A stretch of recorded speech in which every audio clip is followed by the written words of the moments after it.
Assalamualaikum warahmatullahi wabarakatuh. Ashama akkam jirtu hordoftoota chaanalii YouTube Abdul App video ajaa'iba takka isinii qabadhee dhufeen jira. Kanaan booda Google Chrome dha wajjin gonkumaa rakkachuun cinqamuun hin jiruun isiniin jedha. Akkasuma barnoota kana irratti keessattuu YouTuberoonni haaraanis waan baay'ee irraa hubattu jedhee yaada barnoota ajaa'ibaati. Namoonni baay'een keessaan gaaffii kan jarri na gaafatan Google Chrome yeroo nuti irra tuqne gara YouTube Studio bilbilaa nu geessa, viidiyoo irraa maxxansuudhaan nu rakkisa, koodii nu gaafata waan jedhu waan baay'ee keessaan na gaafataa jiru. Viidiyoon kun akka ajaa'ibaatti deebii ajaa'ibaa isinii taha. Kanaan booda Google Chrome wajjin rakkachuu isin hin barbaachisuun isiniin jedha. Namoonni chaanalii kanaaf haaraa taatan subscribe gochuun akkasuma gara social media adda addaatiin hiriyoota keessaniif share gochuudhaan haga dhuma barnoota kanaatti turtii gaarii. Kallattiidhumaan gara barnoota keenyaatti yeroo seennu Play Store keessanirraa applicationii tokko buufattu. Applicationiin kunis Microsoft Edge jedhama. Isin browser jettanii yoo searchii gootanis isiniif baha. Browser jettanii yoo searchii gootanis isiniif baha. Yookaan immoo Microsoft Edge jettanii yoo searchii gootanis isiniif baha. Applicationii adda addaa applicationii babbareedaa jira. Garuu Microsoft Edgein kun barachee waa hunda caalaa sirriitti isin gargaara. Internet browseriin kunis bareedaadha. Garuu kan inni har'a isinitti agarsiisuuf deemu Microsoft Edgeidha. Microsoft Edgein kun duraan isaa applicationii kompiitaraati. Mobile irrattis ba'ee jira. Version isaa baay'ee bareeda. Microsoft Edge web browser jedha. Megabyte insaallee megabyte guddaa miti. Applicationii kana bilbila keessanii irratti download godhattu. Sirriitti isin fayyada. Settingii Chrome hin qabne asirraa argattu. Nama miliyoona 10 oltu download godhatee itti fayyadamaa jira appii kana. Microsoft Edge baay'ee bareedaadha. Applicationii kana install godhattanii haala kamiin haala salphaa taheen itti fayyadamtu.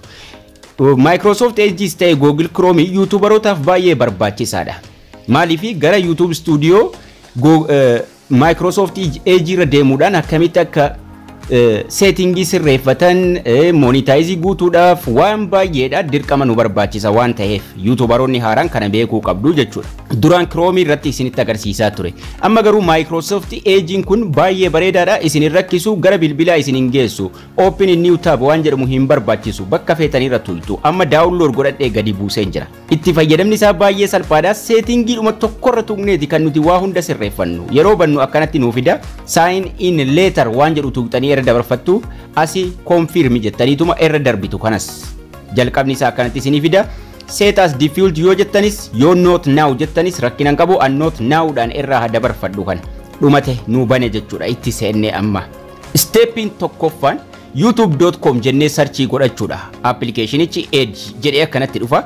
Irra seenna gubbaa bakka searchii irratti youtube.com jedhee irraa haseenu. Qubee xixiqqaadhaan youtube.com osoo walirraa hin siqsin. Salphaadha baay'ee. Stepii tokkoffaa youtube.com jennee irra seenu. Stepii lammaffaan emailii keenya irra galchuu. Bakka kana tuquudhaan bakka sila profiiliin keenya irratti ba'u tuquudhaan sign in tuqa emailii irra galfadha. Emailii bilbila biraa gara bilbila biraatti dabarsuunis Chrome irratti yookaan immoo Edge irratti dabarsuunis tokkichuma. Emailii kiyya sirriitti irratti barreeffadha. Stepii lammaffaa abdulapp 20@gmail.com @gmail.com barreessinus dhiifnus rakkina hin qabu. Garuu maqaan aatiidhaan dura jiru walitti aanee barreeffamuu qaba. Barreessinus dhiifnus rakkina hin qabu. Next godhadheen passwordii na gaafata. Passwordii itti guuta. Sanaan booda eeyyama na gaafata. Eeyyaman itti galcha. Faayidaa isaa guddaa waliin ilaaluuf deemaa jirra. Passwordii itti galchadhee yeroo next jedhee si'inaan jedhee eeyyama na erga gara bilbilaatti. Eeyyen anan jedhaani jechuudha. Yes it's me waan jedhuun filadha. No waan jedhuuf yesii fida. Yes it's me ana waan jedhuun filadha. Itti na seensisa. I have respond from my phone waan jettan tuqutus rakkina takka hin qabu. Jalqaba ilaalaa asitti. Amma gara YouTube nageesse na filachiise. Edge irran tuqee just waan si tuqa.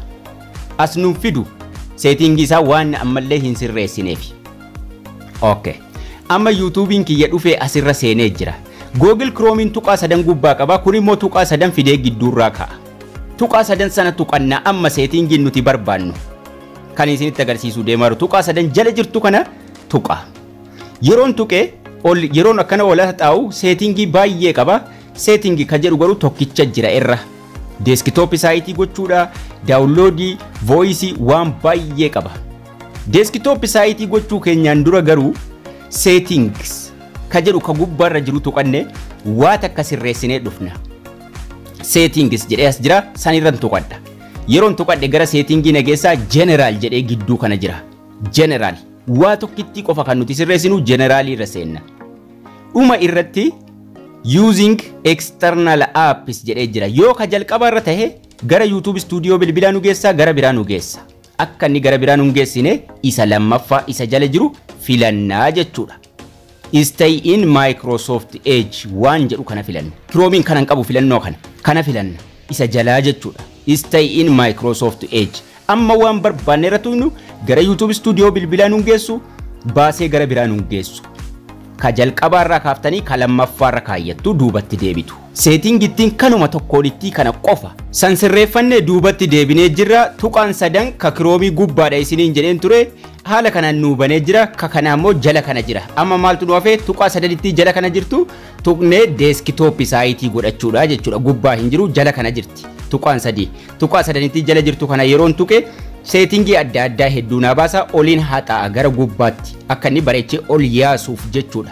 Xiqqoodha kan inni asitti fidu yeroon ol yaase ol gaffahe gara gubbaatti ol harkise heddummeessee naa fida. View desktop site jedhee gidduu kana jira. Sana yeroon tuqe desktop site naa godha jechuudha. Akka koompitaraatti naa bal'isee naa mul'isa desktop site view desktop site ka jettu kanarra tuqannee akka koompitaraa godhannaa jechuudha. Wanni hundi asirra jira. Amma akka koompitara naa tahee jira. Qubeen ni xixiqqaata waan ta'eef bilbila kiyya dalga jalliseen isinitti agarsiisa. Kanaan booda waan feenerra tuqnu eessayyuu nuun geessu. Kana jechuun achuma irratti nuuf banaa jechuudha. YouTubein keenya isuma Google Chrome irra jiru, wanni hundinuu isuma Google Chrome irra jiru. Garuu akka Google Chrome sana nun rakkisu koodii nu gaafatee yeroo nuti koodii itti guunne wait nuun hin jedhu please wait waan cinqii adda addaa nuun kelsu akkasuma gara YouTube Studio bilbilaa nuun geessu asuma irratti nuuf bana. Profaayilii kiyya irra tuqeen isinitti agarsiisa. Upload gochuudhaan namni baay'een upload naa gochuu dide jettu. Asirratti tokkitti dhuma tuqxanii asuma irratti upload gootu. Profaayilii irra tuqnee YouTube Studio irra qabu nuun barbaachisu irruma tuqna callifne. Maaliif settingittii sana sirreeffannee jirra asuma irratti bani jennee jirra. Eessayyuu nuun geessu. Duraan garuu irra qabna turre. Amma garuu irra qabu nuun barbaachisu. Yeroodhuma tokko irra tuqna gara YouTube Studio Microsoft Edge irra jiru nu geessaa jechuudha. Akkuma Google Chrome irra nu geessu sana.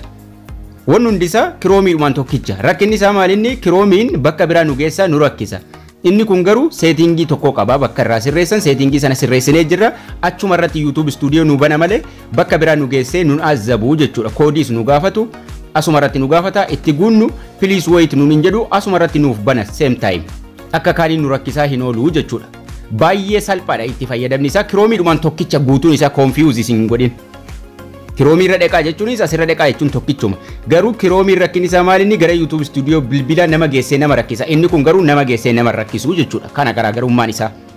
Kanaafuu maali garaagarummaan isaa jettanii of hin cinqinaa jechuudha. Namni gadhumaatti daawwate silaa ni galaa fi wanni hundinuu warruma jalqaba irraa tuqee bahutu rakkata haga ta'e. Kanaafuu inni kun baay'ee salphaadha. Kana osoo fayyadamtanii baay'ee bareeda. Chromeedhumaan tokkicha settingii isaa wanti hundinuu garaagarummaan isaa gara YouTube Studio bilbila isin geessee isin rakkisu jechuu kiyya. Yeroo mara youtube.com jettanii barreessuurraa ida'uu kana jirti. Add site jettee ida'uu kana tuqxanii hoomiidhumarraa yeroo jalqabarra seentan username irratti site name bakka jedhu irratti YouTube jettanii barreessitu. YouTube akka yeroo maraachi isinii taa'uuf jechuudha. Isa lammaffaa irratti immoo arli jedhu irratti immoo youtube.com qubee xixiqqaadhaan youtube.com jettanii save godhattu. Sanaan booda isin hin barbaachisu youtube.com jedhanii sarchii gochuu youtube.com jettanii barreeffattanii save godhattu. Fuuluma dura sanarra isiniif ta'a save godhattu achuma isinii ta'a achirraa dhuftanii irra tuqxanii gara YouTube keessanii seentu kunoo YouTube jedhee dhufee as taa'eera achumarra yeroo isin tuqxan gara YouTube isin geessa youtube.com jettanii barreeffataa oolu isin hin barbaachisuun isiniin jedha. Barnoonni keenya har'aas kana fakkaataa akka isin irraa barattan abdii guddaan qaba. Namoonni gaaffii isinitti ta'ee isin cinqaa tures koodii ammatti galfachuu dandeessu achirraa sirriitti upload gochuu dandeessu. Obboleeyyan baay'eetu dhimma kanaan rakkachaa jira. Gara sooshaal miidiyaa adda addaatiin gara dandeessan maraan share gochuu fi hin dagatina. Akkasuma namoonni chaanaalii kanaaf haaraa taatan subscribe gochuun gara maatii keenyaatti dabalamaa laayikii, sheerii, koomentii gochuu hin dagatina. Haga barnoota kutaa ittaanu walitti deebinutti turtii gaarii nagayaan tura.